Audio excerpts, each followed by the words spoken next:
Festival, Hollywood Gold Awards, Los Angeles, as Best Original Score.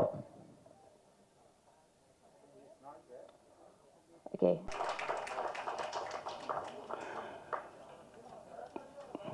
திரு Sivakumar மோகனன் sir அவர்களை மேடைக்கு அழைக்கிறேன்.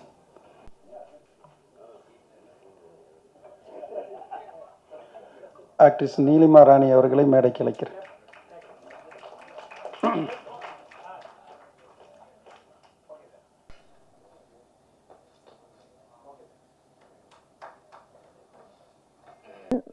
Who can take that award on his behalf? Yeah, okay. Miss Vigneshwari, an American Golden Picture International Film Festival, Minefield Film Festival, Albuquerque, USA. Best Cinematography.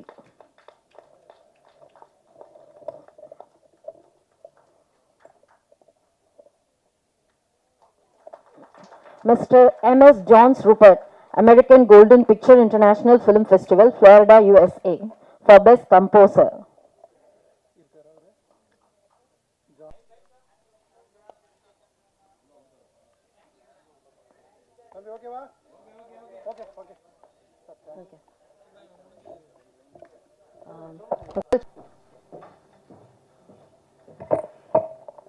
எல்லாருக்கும் வணக்கம்.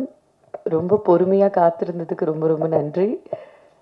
என்னுடைய பத்திரிகை நண்பர்கள் அனைவரையுமே ரொம்ப நாள் கழித்து சந்திக்கிறேன். ரொம்ப சந்தோஷமாக இருக்குது. 2023 இந்த சரஸ் அப்படிங்கிற படம் என்னை தேடி வந்தது. Thank you Siva sir for that. என்னுடைய நெருங்கிய தோழி வினயதா சிவகுமார் அவங்களுடைய தந்தை தான் சிவா சார். ஸோ இந்த கதையை பற்றி பேசும்போது நீலிமா கிட்ட கேட்டு பார்க்கலாம் அப்படின்ற ஒரு அப்ரோச்சில் என்னை வந்து கேட்டாங்க. சார் இந்த மாதிரி எல்வி பிரசாத் இதில் ஸ்டூடெண்ட்டாக இருந்தார், இப்போது ஷார்ட் ஃபிலிம் பண்ணியிருக்காரு. He wants to improvise his skills, அடுத்தடுத்த படங்கள் பண்ணணும் அப்படிங்கிறதுக்கு நிறைய ஷார்ட் ஃபிலிம்ஸ் பண்ணணும்னு நினைக்கிறாரு அப்படின்னு வந்து சொன்னாங்க. லைவ் ஆடியோ அப்படின்னாங்க. கதை கேட்கும் பொழுது ரொம்ப சுவாரஸ்யமாக இருந்தது. படிப்பு சார்ந்த ஒரு கதை அப்படிங்கிறதால உடனே எனக்கு எடுத்து இது பண்ணணும் அப்படிங்கிற ஒரு எண்ணம் இருந்தது. அண்ட் ஒரு மீனவ பெண்ணாக நடிக்கிறது அப்படிங்கிறது ரொம்ப புதுசாக இருந்தது எனக்கு. என் தோலுக்கும் அதுக்கும் ஒட்டாதே அப்படிங்கிற ஒரு ஃபீல் இருந்தது எங்கள் எல்லாருக்குமே. பட் தென் அது எல்லாத்தையுமே மாற்றி வேற ஒரு கலர் கொடுத்து ரொம்ப அழகாக பண்ணியிருந்தாங்க. Jude sir, thank you so much for that opportunity. எத்தனையோ திரைப்படங்கள், எத்தனையோ தொலைக்காட்சி தொடர்களில் நான் நடித்தாலும் இத்தனை இன்டர்நேஷ்னல் ஃபெஸ்டிவல்ஸ்க்கு என்னுடைய படம் போகிறதுங்கிறது ரொம்ப ரொம்ப பெருமையாக இருக்குது. To all the students and to all the young aspiring directors, இவ்வளோ ஃபிலிம் ஃபெஸ்டிவல்ஸ் நமக்காக இருக்குது, நடத்துகிறாங்க. இத்தனை பிளாட்ஃபார்ம்ஸில் நம்ம கொண்டு போய் டிஸ்பிளே பண்ணிக்க முடியும் அப்படிங்கிறது எனக்கு ரொம்ப ரொம்ப என்கரேஜிங்காக இருந்தது. அதுலேயும் நான் நிறைய இன்டர்நேஷ்னல் ஃபிலிம் ஃபெஸ்டிவல்ஸில் பெஸ்ட் ஆக்ட்ரஸ் அவார்டு வாங்கியிருக்கேன் அப்படின்னு அவர் எனக்கு சொல்லும்பொழுது இன்னும் என்கரேஜிங்காக இருந்தது, இன்னும் ஹாப்பியாக இருந்தது. So thank you Jude sir for taking these short films to international platforms, not just with us. And நிறைய ஊர்களுக்கு நீங்கள் வந்து மெனக்கெட்டு இதை அனுப்பி நிறைய ஃபெஸ்டிவல்ஸ்க்குன்னு ஒரு வேலை பார்த்துருக்கீங்க. ஸோ அதுதான் அந்த 70+ awards from 20+ international film festivals அப்படிங்கிறது. இந்த ஆப்பர்ச்சுனிட்டிக்கு ரொம்ப நன்றி. And thank you. Nice connecting with everybody again. ஜெய்ஹிந்த். தேங்க்ஸ். கண்டென்ட்டுக்காக காத்திருக்கும் என் இனிய பத்திரிகை ஊடக நண்பர்களே, உருப்படியாக ஒரு 3 கண்டென்ட்டில் படம் பார்த்துருக்கீங்க. அதை பற்றி நீங்கள் எழுதுங்க. ஏன்னா ஒருத்தர் மிஸ்டர் ஜூட் அவர்களை பற்றி சிவா சொன்னார். எனக்கு ரொம்ப ஆச்சரியமாக இருந்தது. ஏன்னா சினிமான்றது ஒரு கிரேட்டஸ்ட் பேஷன். அந்த சினிமாவை அவளை எந்த அளவுக்கு ரசிச்சிருந்தா, இந்த ஏஜெல்லாம் போன கடைசியில் கூட ஒரு கம்பெனியில் சிஇஓவாக வேலை பார்த்துட்டு வந்து ஒரு ஃபில்ம் இன்ஸ்டியூட்டில் சேர்ந்து ஈவினிங் ஹவர்ஸ்லேயோ அல்லது பார்ட் டைமில் அதை படித்து அதிலிருந்து ஒரு இன்டர்நேஷ்னல் லெவலுக்கு ஷார்ட் ஃபிலிம்ஸ் பண்ணி தன்னுடைய திறமையை வெளியே கொண்டு வந்து காட்டி அதுக்கப்புறம் அடுத்த ஸ்டெப்புக்கு போகணும்னு நினைக்கிற உண்மையிலே மிஸ்டர் ஜூட் அவர்களுக்கு நம்ம எல்லாரும் ஒரு பெரிய கரவோசத்தோடு வாழ்த்துக்களை தெரிவிப்போம். It's wonderful thing. இப்போ நாங்கள் தமிழ்நாடு திரைப்பட இயக்குனர் சங்கத்தில் கூட நம்ம கர்நாடகாவில் ஐஎஃப்ஏன்னு சொல்லிட்டு இந்தியன் ஃபில்ம் அகாடமி அப்படின்னு வச்சுருக்காரு. என்னுடைய ஃப்ரெண்டு மிஸ்டர் பிரசாத் ஒவ்வொரு வருஷமும் இன்டர்நேஷ்னல் ஃபிலிம் ஃபெஸ்டிவல் நடத்துகிறாரு. அவர் கடந்த 2-3 வருஷமாக நானும் செல்வமணி அவர்களும் ரிக்வெஸ்ட் பண்ணி நம்ம சங்கத்தில் இருக்கிற பசங்களுக்கு வருஷத்துக்கு 10 பேர்த்துக்கு ஷார்ட் ஃபிலிம் பண்ணுறதுக்கு அவங்களே ஃபண்டு பண்ணி அவங்களே எடிட்டிங் தியேட்டரு, ரெக்கார்டிங் தியேட்டரு எல்லாமே எல்லா ஃபெசிலிட்டிஸ் செலவுகளையும் கொடுத்து காசும் கொடுத்து பண்ண வச்சு மிகச்சிறந்த ஒரு பிளாட்ஃபார்மை உருவாக்கியிருக்கோம். எதுக்குன்னா தன்னால் ஒரு இயக்குனராக பரிமளிக்க முடியாமல் தவிக்கிற உதவி இயக்குனர்களுக்கு ஒரு வாய்ப்பு கொடுப்போம் அப்படின்ற ஒரு நல்ல எண்ணத்தில் அவர் ஃபில்ம் அகாடமி வச்சுருக்காரு. எவ்ரி இயர் அவர் பெரிய ஃபில்ம் காம்ப்ளெக்ஸ் வச்சுருக்காரு, சினிமா தியேட்டர் காம்ப்ளெக்ஸ் வச்சுருக்காரு. இது செய்யணும்னு அவசியம் இல்லை, பட் நல்ல ஃபில்ம் மேக்கர்ஸ் வரணுன்ற ஆசையில் அவங்க பண்ணுறாங்க. அதனால் என்னென்னா யங்ஸ்டர்ஸ் ஒரு நல்ல படத்தை பண்ணி அந்த ஷார்ட் ஃபில்மை காட்டியே அவங்க பெரிய படத்துக்கு வாய்ப்பு தேடக்கூடிய ஒரு நல்ல நிலைமையை உருவாக்குறதுக்காகத்தான் அந்த பிளாட்ஃபார்ம் ஆரம்பிச்சது. ஆனால் இங்கே இது வேற ஒரு லெவல் ஒரு ஆர்வம் இங்கே தெரியுது sir. Mister Jude sir, I really great, feeling very much great about you. என்னென்னா இது உட்கார்ந்த உடனே சொன்னாங்க, இந்த 3 படமும் பல்வேறு சர்வதேச திரைப்பட விருதுகளை ஷார்ட் ஃபிலிம் கேட்டகரியில் வாங்கியிருக்கேன்னு உடனே நான் ரொம்ப மிஸ் பண்ணிட்டேன். Sorry, I'm very sorry. ஏன்னா நான் வேற ஒரு ப்ரோக்ராமில் இருந்து லேட் ஆகிடுச்சு வர்றதுக்கு. ரொம்ப என்னை ட்ராக் பண்ணிகிட்டே இருந்தாங்க, நானும் ஓட்டிகிட்டே இருக்கேன். Heavy traffic. என்னுடைய டிரைவர் இன்னைக்கு வரல அவர். அதனால் எனக்கு ஃபஸ்ட்டு நான் உங்கள்கிட்ட மன்னிப்பு கேட்டுக்கிறேன் லேட்டாக வந்ததுக்கு. அதனால் இந்த படத்தை பார்க்கக்கூடிய ஒரு வாய்ப்பை நான் இழந்துட்டேன்.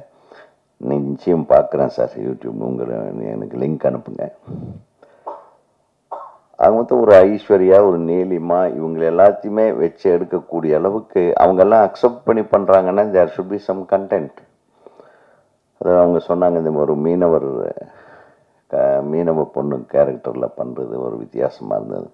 நிறைய படங்களில் நடிச்சிருந்தாலும் பார்த்தீங்களா, இதில் ஒரு புதுமையாக நம்ம பண்ணோன்னு நினைக்கிற ஒரு ஃபீலிங்கை உருவாக்கி கொடுத்துருக்காருன்னா ஒரு கிரியேட்டராக அவரை நம்ம எல்லாரும் பாராட்ட வேண்டிய ஒரு நல்லா தட்டலாம், கை தட்டலாம், யோசனை பண்ணியெல்லாம் தட்ட வேண்டியது. ஏன்னா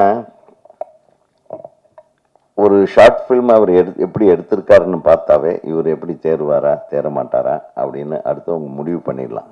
ஸோ பல விருதுகளை பெற்றிருக்கிறதுனால now you are eligible to produce or make or create your own feature films. I welcome to the film industry. சீக்கிரமாக ஆரம்பிச்சிருங்க. இப்போது இனிமேல் திருப்பி ஷார்ட் ஃபில்ம் எல்லாம் பண்ணிட்டு இருக்கக்கூடாது, போர் அடிச்சிடும். அப்புறம் நாங்கள்லாம் ஃபில்ம் இன்ஸ்டியூட்டில் படிக்கும்போது சிவா தெரியும், சிவா தான் என் அசிஸ்டண்ட்டு. நான் ஃபஸ்ட்டு கேமராவை பிடிச்சி ஸ்டார்ட் கேமரா சொல்லக்கூடிய முதல் நாளில் எனக்கு ஹீரோ யார்? சிவா, ரகுவரன் அன்னைக்கு தான் முதல்ல நடிக்கிறார். தலைவாசல் விஜயும் அன்னைக்கு தான் முதல்ல நடிக்கிறார். அவங்க 2 பேர்த்தையும் போட்டு 1981 என்னுடைய ஃபஸ்ட்டு ஷார்ட் ஃபில்மோட லென்த்து 3 minutes. அவ்வளோதான் ஃபில்ம் கொடுப்பாங்க. 1000 அடி கொடுப்பாங்க, அதில் 300 அடிக்குள்ளே நம்ம எடுத்து கொடுக்கணும். அதுவும் சைலண்ட் மூவி. ஸோ அந்த படத்தை எடுக்கும்போது இருந்த அந்த சந்தோஷமும் அந்த உணர்வும் அந்த டெடிக்கேஷனும் இப்போ இல்லை. ஏன் சிவா? தட் இஸ் என்ன ஆர்கியூமெண்ட். அந்த 3 நிமிஷம் படம் எடுக்கிறதுக்கு இவங்க 1008 கேள்வி கேட்பாங்க. இவர் எனக்கு direction assistant, camera assistant Rajiv Menon, நம்ம ராஜா தான் கேமராமேன். அவர் வந்து சயின்டிஸ்ட் ஆகிட்டார் இஸ்ரோவில். அவர் தெரியாமல் ஒரு நட்டு கூட மாட்ட முடியாது, எல்லாமே அவர் பிக்சரைஸ் பண்ணுற ஒரு டாப் லெவல் சயின்டிஸ்ட் ஆகிட்டார். ஸோ அதெல்லாம் நான் எதுக்கு சொல்ல போகிறேன்னா, அந்த மாதிரி ஷார்ட் ஃபிலிம்ஸ் எடுத்து நம்மளுடைய திறமையை அல்லது நம்மளுடைய தவறுகளை அதில் சரி செய்கிறதுக்கான வாய்ப்பை நம்ம அறிந்து கொண்டால் மட்டுமே ஒரு அடுத்த கட்டத்திற்கு நம்ம பெரிய படம் எடுக்கக்கூடிய ஒரு லெவலுக்கு நம்மளை வந்து முன்னேற்றிக்க முடியும், நம்மளை உருவாக்கிக்க முடியும். அப்படின்றதுக்காக தான் அவர் செஞ்சுருக்காரு. ஸோ பெரிய சிஇஓவாக இருக்க, நிறைய பணம் வச்சுருப்பாருன்னு நினைக்கிறேன். ஒன்றும் பிரச்சனை இல்லை, வாங்க வச்சு விளையாடிடலாம். இருக்கட்டும் சார், எம்ப்ளாயியாக இருந்தா எல்லாருமே எம்ப்ளாயீஸ் தான். இங்கே சினிமாவுக்கு வந்தால் சில படங்களில் பெரிய லெவலில் முதலாளி, அதே முதலாளிக்கே சில டைமில் தொழிலாளிகள் ஆயிடுவாங்க. சினிமாவில் மட்டும்தான் அது நடக்கும். இன்றைக்கு வெற்றி கொடுப்பவன் நாளைக்கு வெற்றி இல்லாதவனாக இருப்பான், இன்றைக்கு தோல்வி அடைபவன் நாளைக்கு வெற்றி அடைபவனாக மாறுவான். அதுதான் cinema. It is there in every walk of life. ஒவ்வொருத்தருடைய வாழ்க்கையின் பல விஷயங்கள், அதாவது நம்ம சினிமா தொழிலன்னு இல்லை, வேறு எந்த தொழில் எடுத்துக்கிட்டாலும் கொஞ்ச நாள் பிஸ்னஸில் அடிபட்டவன் வேற ஒரு பிஸ்னஸில் சக்ஸஸ் ஆவான், அந்த மாதிரி. ஆனால் சினிமா துறையில் மட்டும்தான் மற்ற எந்த துறையிலும் இல்லாத ஒரு மிகப்பெரிய சாட்டிஸ்ஃபேக்ஷன் ஒரு மனிதனுக்கு கிடைக்கும். ஏன்னா நம்ம என்ன நினைக்கிறோன்றத நம்ம எடுத்து நம்ம படைப்பாளியாகி அதை மற்றவங்களை காட்டி அதை அவங்க கைத்தட்டும் போது கிடைக்கிற நம்ம அந்த உணர்வு இருக்கு பாருங்க, அது வேற எந்த தொழிலில் நீங்கள் எவ்வளவு கோடி சம்பாதிச்சாலும் கிடைக்காது. We are the creators, next to lord. நம்ம தான் உருவாக்குறோம். அதில் ஒரு கதாபாத்திரத்தை நம்ம எப்படி காட்டணும், எப்படி அதை கொண்டு வரணும், அது மாதிரி. ஸோ படைப்பாளிகள்ன்றது நான் அடிக்கடி சொல்லுவேன், நம்ம எடுத்த படங்கள் குறைவாக எண்ணிக்கையில், நான் எடுத்த படங்கள் குறைவாக இருந்தாலும் நான் சிருஷ்டித்த கதாபாத்திரங்கள் எல்லாம் நான் வாழ்ந்தவை. நான் வாழலைன்னா அந்த கதாபாத்திரத்தை, அந்த சின்ன கவுண்டராகட்டும் எஜமானாகட்டும், நான் நேரில் பார்த்து அதை உள்வாங்கி அதை இப்படி நடந்தால் தான் நல்லாயிருக்கும், இந்த காஸ்டியூம் போட்டால் தான் நல்லாயிருக்கும், இப்படி ரியாக்ஷன் கொடுத்தா தான் நல்லாயிருக்கும், ஒவ்வொன்றையும் திங்க் பண்ணி எடுத்ததுனால இன்னைக்கு வரையில் நான் ஒரு 15 வருஷமாக படம் பண்ணல. இன்னைக்கு வரையிலும் டைரக்டர் உதயகுமார்னு சொல்கிறாங்கன்னா அதுக்கு நம்மளுடைய படைப்புகள் தான் காரணம்.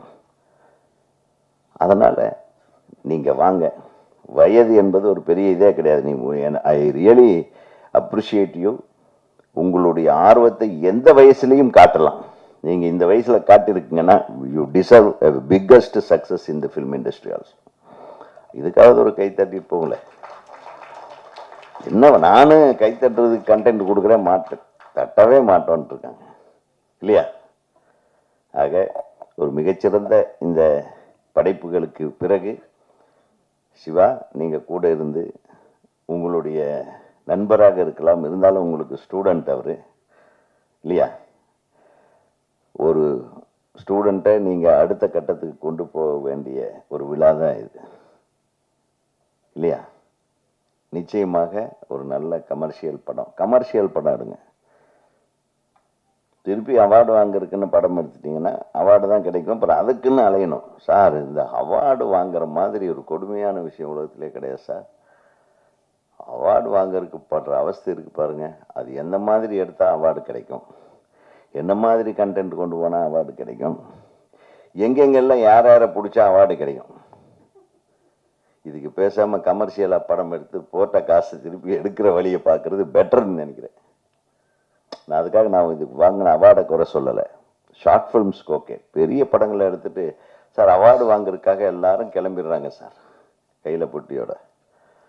அந்த மாதிரிலாம் நடக்குது இந்த உலகத்தில். ஈவன் ஆஸ்கார் அவார்ட்லேயே நிறைய பேர் அந்த மாதிரி பண்ணியிருக்காங்கன்றாங்க. அப்படின்னா பாருங்களேன்.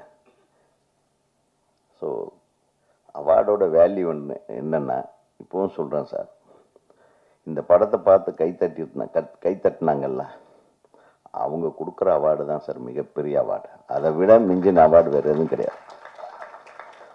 உள்ளுணர்வோடு உங்களுடைய படைப்புகளை ரசிக்கின்ற ரசிகர்களுடைய கைத்தட்டுகள் தான் நீங்கள் பெறுகின்ற மிக முக்கியமான விருது என்பதை நாங்கள் கூறி, மீண்டும் மிகப்பெரிய விஷயத்தை நல்லா கையில் எடுத்து நல்ல கண்டென்ட்டோட நீங்கள் கண்டென்ட் பண்ணுங்கள், அதுக்கு தானே அவார்டு வரட்டும்.